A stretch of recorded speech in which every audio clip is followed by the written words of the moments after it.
23 апрелге карата күндүн маанилүү жаңылыктары менен тааныштырабыз. Саламатсыздарбы? Ошто Русский дом уюмунун кызматкери жалданмачылыкка азгыруу иши боюнча кармалды. Азаттык басылмасы Кыргызстандын УКМКсы Украинадагы согушка жалданмачылыкка азгыруу иши боюнча Оштогу Русский дом уюмунун кызматкери Наталья Секеринаны кармаганын жазып чыкты.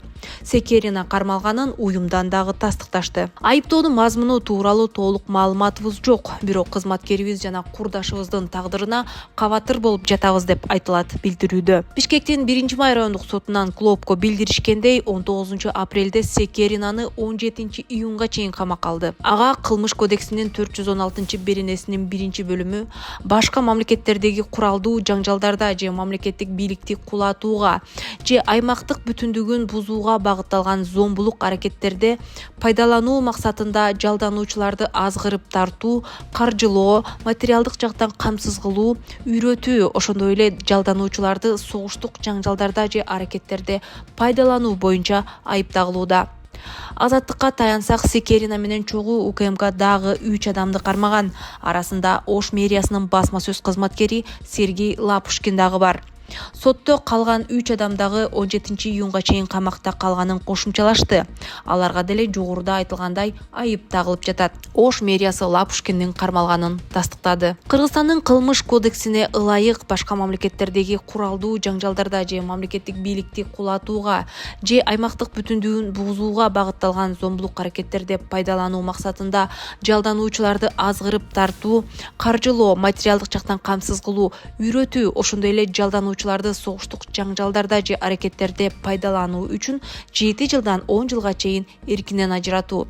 Ал эми башка мамлекетте куралдуу конфликтке катышкандарга 10 жылдан 12 жылга чейин колонияга кесүү жазасы каралган. Буга чейин ушул берене Сирияда согуштук аракеттерге катышкандарга колдонулган. Бирок 2022 жылы 24 февралда Орусия Украинага толук кандуу бастырып киргенден тартып, Украинадагы согушка катышкандарга да карата пайдаланыла баштаган. 2023 жылы ушул берене менен Орусиянын тарабына Украинада согушка катышкан Аскар Кубанычбек уулуна да колдонулган. Алгач ал 10 жылга соттолуп, кийин иш кайра каралган. Натыйжада жаза 7 жылга ылдыйлатуу менен жеңилдетилген. Кубанычбек уулу 3 жыл пробациялык көзөмөл менен бошотулган. Буга карабай Кубанычбек уулу кийин Орусияга кетип калган. Көп өтпөй Орусия Федерациясынын коргоо министрлиги менен жаңы келишим түзүп, орус жарандыгын алганы белгилүү болгон. Андан тышкары Араванда МУК аттуу жаран Украинадагы согушка катышкан үчүн 5 жылга соттолгон. Ал эми Нарында 5 жылга соттолгон Бүргул уулу Бекназар мунапыс менен ырайым алган. Ал мурда ЧВК Вагнердин курамында согушка катышкан. Русский дом уюму Ошто 2016 жылдан баштап иштеп баштаган. Уюмдун сайтында жарыяланган негизги милдети Орусия менен Кыргызстандын маданият жана билим берүү тармагындагы кызматташуусун өнүктүрүү. Ошто жаңы жол салуу үчүн үй-жайы бузула турган жашоочуларга кенемте төлөнөт. Каржы министрлигине Ош облусундагы жаңы 4 тилкөлүү жолду салууда үй-жайы бузула турган жашоочуларга кенемте төлөп берүү үчүн 67,8 миллион сом бөлүү тапшырылды. Тиешелүү буйрукка премьер-министр Адылбек Касымалиев 21 апрелде кол койду. Кеп узундугу 599 метрди түзгөн жол жөнүндө болууда. Ал Бишкек-Ош трассасын түштүк борбордогу Турсунбаева көчөсү менен байланыштырышы керек. Документте кенемтенин өлчөмү көз карандысыз баалоочулардын корутундуларынын негизинде аныкталары жазылган. Президенттин Ош облусундагы ыйгарым укуктуу өкүлчүлүгүнөн 24 KG басылмасына билдиришкендей, жаңы жол аймактагы турак үйлөрдөн улам салынып бүткөн эмес. Маалыматка ылайык, ал жерде жалпысынан 32 үй жана 5 коммерциялык объект бар. Ошол эле маалда мекемеден андагы үйлөрдүн баары эмес, айрымдарынын тосмолору чарба курулуштары гана бузуларын белгилеп, кенемте төлөө жакында башталарын кошумчалашты. Ал арада Навои көчөсүнүн тургундары кенемтенин төлөнүшүн жана көчүп кетүүгө ылайыктуу жер тилкелеринин берилишин күтүп жатышат. Оштун бийлиги бул көчөнүн энин 30 метрге чейин кеңейтүүнү пландап жатат. Бул үчүн кызыл сызга чыгып кеткен делген үйлөрдү бузуу каралууда. Мэрия жашоочуларга эскертүү берип, 12 апрелде мажбурлап бузуу иштерин баштаган.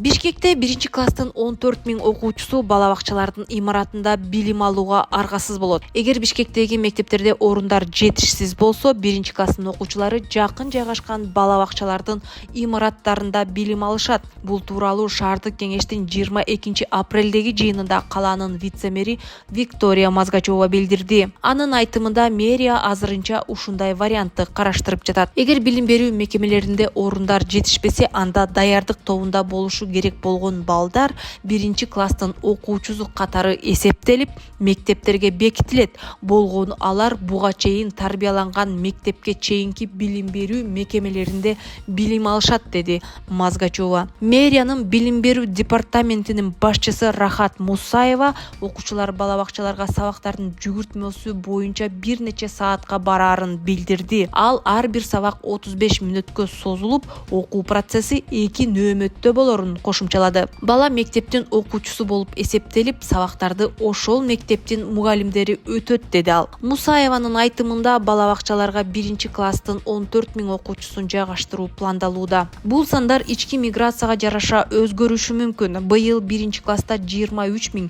2-класста 25 000 окуучу болот деп күтүлүүдө. Биз 1-класстагы 23 000 окуучунун 9 000-ин гана мектептерге батыра алабыз. Калган 14 000-ин бала бакчалардын имараттарына жайгаштырууну пландап жатабыз. Бул сан дагы өзгөрүшү мүмкүн. Анткени азырынча мектептерде окуу бөлмөлөрүн издөө иштери уланууда, деди Мусаева. Жалпысынан Бишкекте 120 мектеп жана 118 муниципалдык бала бакча бар. Азырынча мектепке чейинки канча билим берүү мекемесинде 1-класстын окуучулары билим алары так белгисиз. БШКнын мурдагы төрайымы Шайлдабекова Австрияга элчи болуп дайындалды. Боршайкомдун мурдагы төрайымы Нуржан Шайлдабекова Кыргызстандын Австриядагы атайын жана ыйгарым укуктуу элчиси жана ишин айкалыштыруу менен Европадагы коопсуздук жана кызматташтык уюмундагы Кыргызстандын туруктуу өкүлү болуп дайындалды. Нуржан Шайлдабекова 57 жашта. Ал 9 жылга жакын Борбордук шайлоо комиссиясын башкарган. Кызматын быйыл 2025 жылы февралда тапшырган. Шайлдабекова Боршайкомду жетектеп турганда 2 жолу президенттик, 2 парламенттик жана бир нече жолу жергиликтүү шайлоону өткөргөн. БШКнын төрайымы катары Шайлдабекова 3 президент менен иштешкен. Ал маалда Боршайкомдун дарегине бир топта сындар айтылган.